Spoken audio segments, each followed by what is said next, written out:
Good morning, everyone. This is Weldon Jones of Sports Media TV Unfiltered, and thanks for tuning in this morning. As you guys know, last night was Game 6 of the NBA Finals, yet another closeout opportunity for a Golden State Warriors team, this time in Cleveland. And Game 6 ended with the final score of 115-101 Cleveland. So we are looking at a Game 7 in the coveted Oracle Arena. And this would be the second time that Golden State has lost back-to-back games. The last time was against Oklahoma City in this same postseason. And they have not lost back-to-back games in the regular season. So, Cleveland pulled off a very, very big-time achievement here in getting another 2 games in a row off of the Golden State Warriors. And that's that. Now,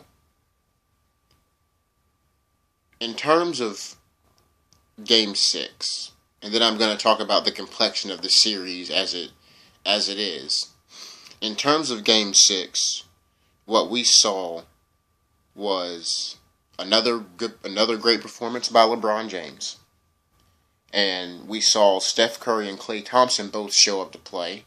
So, it was, everyone who was supposed to show up outside of Kevin Love and Draymond Green showed up.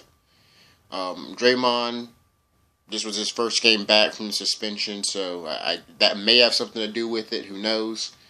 But obviously there was a slight improvement in the defense this game for Golden State, which spoke to that. But the thing about this also is Golden State is playing without Andrew Bogut. So when we talk about LeBron James, that should probably be taken into account, that Golden State is playing without Andrew Bogut, who was protecting the rim very well in the first 4 games until he got injured. Now, in terms of the game, though, let's just kind of talk about the game. Kyrie Irving had 23 points. Stephen Curry ended with 30 points on 8 of 23 shooting, I believe. And Klay Thompson ended with 25 points, and then LeBron James ended with 41 points. So LeBron was the leading scorer out of everyone. And the difference in this game really comes down to the bench of Golden State. Some things that should be taken into account are that, for one, Harrison Barnes logged 0 points in this closeout game. So Harrison Barnes really dropped the ball here. And ironically enough, for Cleveland, J.R. Smith gave you a solid contribution. So a lot of things weird happened here that wouldn't normally happen. That's one thing. I think for this game, it didn't really show anything different than what we've seen before. It's just that, Golden State's role players kind of failed them in this closeout game, you could say, by some standards. They definitely I'm not going to say, I guess failed is a strong word, but they didn't deliver as much as you thought they would in a closeout opportunity. And maybe that'll change when they step into Oracle Arena, and that's something to look at. But, the bottom line is we're going to have an epic Game 7 on our hands on Sunday. That's the bottom line. Game 7 is going to be very entertaining. We can definitely count on that. And as far as picks go, I'm still sticking with my prediction. I think Golden State is going to pull this series out, just because I'm not going to say I don't believe they can lose 3 games in a series at home, but I'm going to say that I've never seen Golden State have 3 bad games in a row. I'm going to say that. To where they just completely didn't take care of the basic X's and O's before even getting to the other stuff. And another side note I want to kind of bring up about the actual game itself, Game 6, is that Golden State was outscored by 15 points by the end of the first quarter. And they wound up outscoring Cleveland for the next 3 quarters. But they had gotten so far behind from the first quarter that you could say the game was over at that point because Cleveland wasn't missing shots after they got into a rhythm. So that's one thing that we should definitely take a look for in the next game. What's going to happen with Golden State in the early parts of the game, because I think the thing with Golden State is this. They have amazing comeback power, but the thing about that kind of thing is, the thing about that kind of quality in a team is that they can go on runs, they can pour it on, and even last night they made it a game a few times. They were within striking distance, and of course, Stephen Curry, got hit with those 3 ridiculous fouls. I'm going to talk about that in a second when I talk about the complexion of the series and some other factors at work here. But after Curry got hit with that, that last foul and got ejected, at that point you knew it was a ball game. And that was with about 4 minutes and 22 seconds left within the game. But Golden State was fighting throughout all 4 quarters. And obviously, they're kind of short-manned. So now, what it comes down to is the same alibi that Cleveland kind of had, Golden State has this year. It's just that they're the defending champions and, nobody really wants to hear it. But I would caution people that you probably should want to hear it, because what this comes down to is, as bad as Steph has been in this finals by his standards, he hasn't been bad by an average player in an NBA Finals standards. While people say, we're looking for Steph, have an APB out for Steph or whatever, the man had 30 points. Klay Thompson had 25 points. Kyrie Irving had a couple of 30-point games, but a 41-point game. But this game, he had 23 points. Obviously, LeBron James had 41. And also, Draymond Green only had 8 points. 8 points. He had 10 boards, which is good. That's great. He was on the glass. And he had 6 assists. But you definitely expect more scoring from Draymond. He only attempted 7 shots. I think for Golden State to be any kind of good, Draymond really does have to be more aggressive and attack the basket, especially when things are just not going their way. That's going to be one thing to look for with Golden State next game. And also, I think Golden State really needs to go to playing Varejao and not Varejao, but I'm sorry, Varejao is terrible. He should not be on the floor by any means whatsoever, actually. I definitely like Mo Spates better in these finals, in this case around, and the other big fella off the bench, Ezeli. It's just defensively, those two are going to be a little better for you. They're a little more height to keep LeBron James out of the paint, and it's just overall better. And maybe Steve Kerr will go to that to pull out a Game 7, and maybe he just hasn't done it yet. Maybe there's something he's waiting for, but I really do think that an adjustment in the lineup is needed, especially when you think about the fact that you have to stagger Bogut's minutes. Andrew Bogut's minutes that he once played, that he can't play, obviously, because he's out for the remainder of the playoffs and for 6 to 8 weeks, bless his heart. That's one thing that I'll go into account. Cleveland is, I don't see why Cleveland will make any adjustments right now with the way they're playing. They seem to be pretty confident. Coming into Oracle is going to be a tough task, and like I said, I'm still saying that Golden State is going to pull out a Game 7 victory. I think everyone alluded to a Game 7 after what happened in Game 5 with the whole Draymond Green incident and the suspension and stuff like that. They alluded that It was going to a Game 7. And that's going to segue right into what I'm going to talk about and inquire about next. Does anyone feel like this NBA Finals series has had the outcome changed? And I say that because at this point, so much controversy has taken place. And it all starts from Game 4. That's when this series actually became a series, Game 4. With the Draymond Green suspension, that whole incident obviously has LeBron James written all over it. It's a very cerebral move.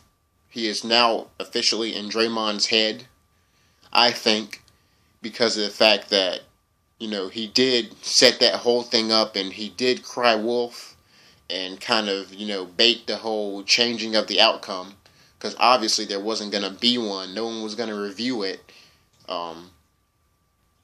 until people kept bringing it up. And the media definitely didn't help by making a big deal out of it either.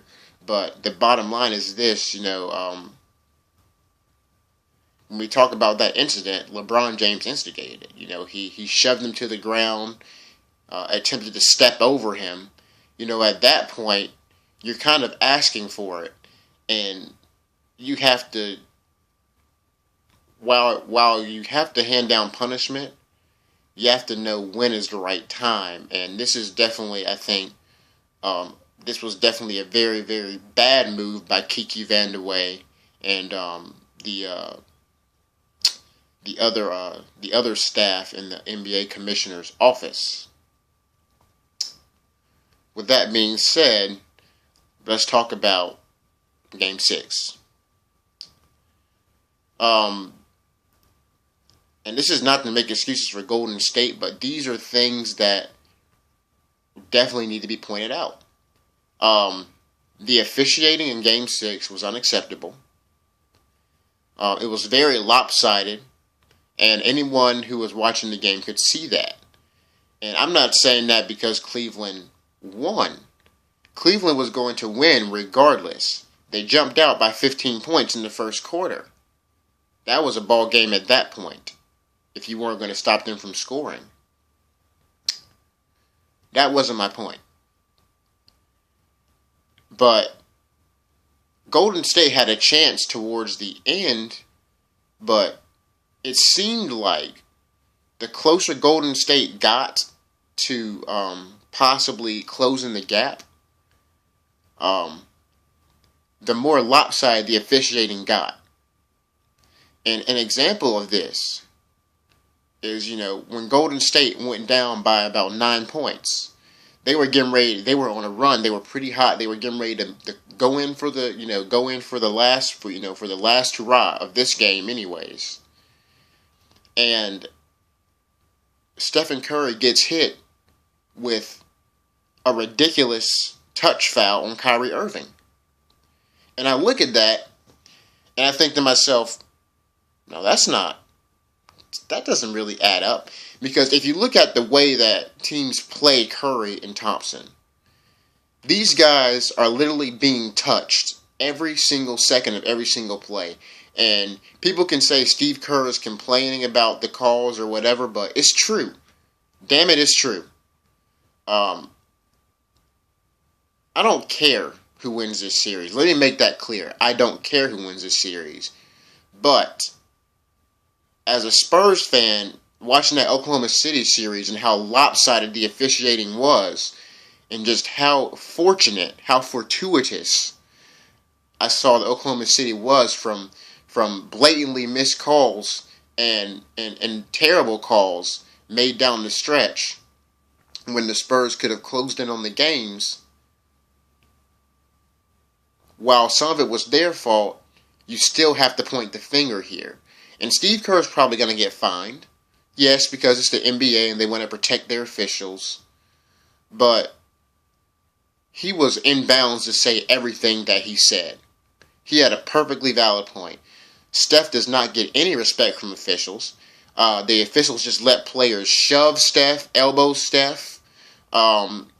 Steph gets touched up all the time. Klay Thompson gets touched up all the time, getting hit in the air while shooting jump shots, not getting calls for that.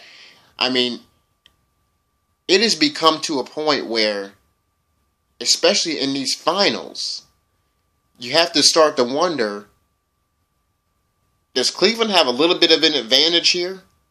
A little bit of an advantage, not on the court, but as far as off the court, as far as the strings being pulled behind, it makes you kind of wonder. And a lot of people are talking about how Aisha Curry made a point to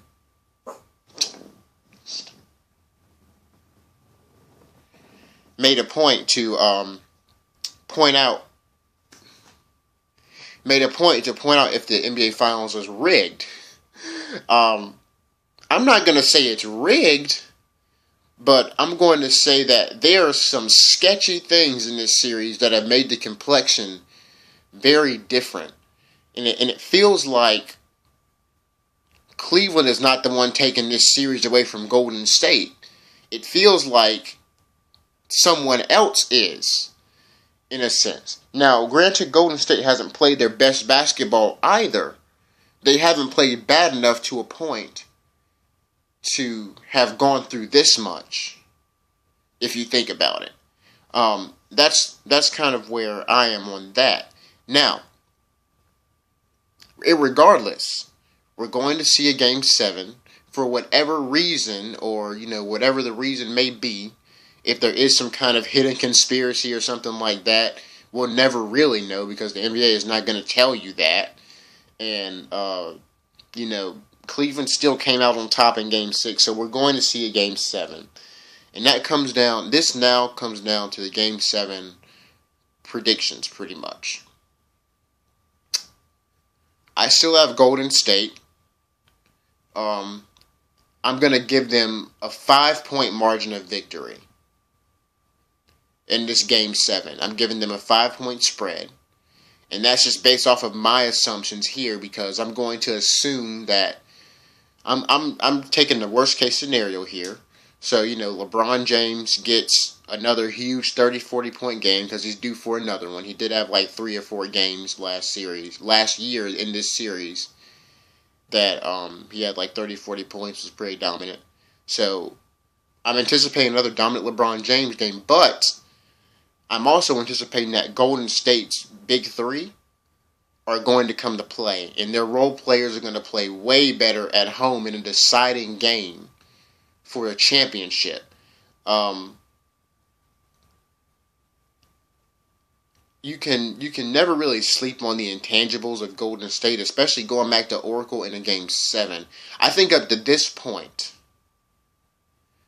that Golden State is obviously not doing something, and they have something to figure out. But at the same time, we have yet to see Golden State fight for 4 full quarters full force without pulling back any punches. Usually when Golden State is playing and they're actually really locked in, really focused and really serious, they're planning to run the score up on you, which means as soon as a missed shot goes up, they're pushing the ball. And we have yet to see Golden State really just go full throttle, pedal to the metal, play Golden State basketball and impose their will from the tip-off. And I think that if there's any time that Golden State would do it, it would be now in a deciding Game 7. So we definitely want to look out for that. That's what I'm looking out for right there. That'll be the deciding factor about Game 7 of this series. It's not going to be LeBron James. It's not going to be Kevin Love. It's Golden State going to play Golden State basketball or Cleveland basketball? Are they going to pretty much just shatter the odds, or are they going to let Cleveland stick around? Because if you've been watching Golden State all year and you watch this series, Golden State should have put this Cleveland team away 2 games ago. Really, in all honesty, they should have put this Cleveland team away in Game 5 without Draymond Green. They had a very good chance of doing it, actually. They were up. They were leading at one point in Game 5. They had the lead, and they were in a position to run away with the game, and they didn't do it. Cleveland has played a great series, and LeBron James has managed to make this a series against a superior team. That's for sure. Excuse me. Excuse me. Sorry, guys. Yeah, it's a very weird morning. But what I was like I was saying, Golden State has made it a point to make everything interesting, I think. And I'm not saying they're doing it on purpose, but it's just the way the cards fall. I mean, with Oklahoma City, they pretty much nerfed out the first 4 games of that series. After that Game 1 blowout, they pretty much nerfed every other game after that. And you saw that again when you looked at Golden State, and they essentially, have nerfed out these last 2 closeout games. So it was kind of like a little pattern where, every time you would see that there was going to be a Golden State-Cleveland game of the NBA Finals after the 3-1 deficit, you're like, all right, Golden State's going to finish the deal here. And it's like, nah, they don't finish the deal here. Golden State's going to finish the deal here. They didn't close it out again. And maybe this is just LeBron's last power punch that he's throwing at Golden State, and will it impact through 3 games? Will he literally shatter glass through 3 games to make NBA Finals history? We don't know, but he is darn sure not in a spot to make that happen, forcing a Game 7 on his home floor. But now he has to go into Oracle. And this is where greatness is required. Remember, I said this at the beginning of this series about LeBron James when Cleveland went down 3-1. Greatness is required. Well, now we're going to say the same thing for Steph and Clay and Draymond, who are 3 very talented players who have obviously already won a championship. They've been here before. They just came out of the toughest series of the NBA playoffs after firing off 3 straight on a hot Oklahoma City team. Now here it comes. Greatness is required. Let's see if Golden State is going to show us greatness as a team, and Steve Kerr as a coach, and Stephen Curry as a player, and Klay Thompson as a player, and Draymond Green, and go ahead and cement their legacies to bring back-to-back championships to the Oakland franchise. So it's going to be a good game, and I hope everyone tunes in for Game 7 Sunday. I think it's at 9 o'clock, I believe. And as always, you can expect a nice little post-game show from me, either the next day or the day of, that night, if I happen to be up after the game is over with and feel like recording it that night. So, everybody, enjoy your day. I gotta go ahead and get started with mine. And, everyone just enjoy your day, man, and have a blessed day. I hope you guys enjoyed the finals last night. And I want to take a second to thank everybody for taking the time to watch these videos. This is something I'm very new to, and it's just something that I like to do. I'm really big on sports. I'm pretty good at finding the information and verifying information and stuff like that. So I just like stuff like this, to be able to voice my opinion, thoughts, discussions to the public. I find it a very nice pastime, and hopefully I'm going to do more of these down the road with other sports. Tennis season is about to get really nice and heated up, so for you tennis fans, keep an eye out for that, because tennis is my actual sport of specialty, so I'll definitely have a lot of stuff about that, and maybe we'll get into some other sports too as well, and some other media news. But for now, guys, thanks for watching. Thanks for the support. If you've seen any of these, I know this is kind of just starting, so a lot of people might not have seen this content. But hopefully I'm going to be able to find a way to get it to more people, and watch the thing bud into something new, something exciting. And with that being said, once again, guys, thanks for the support. Have a great day. Have a blessed day. And peace out.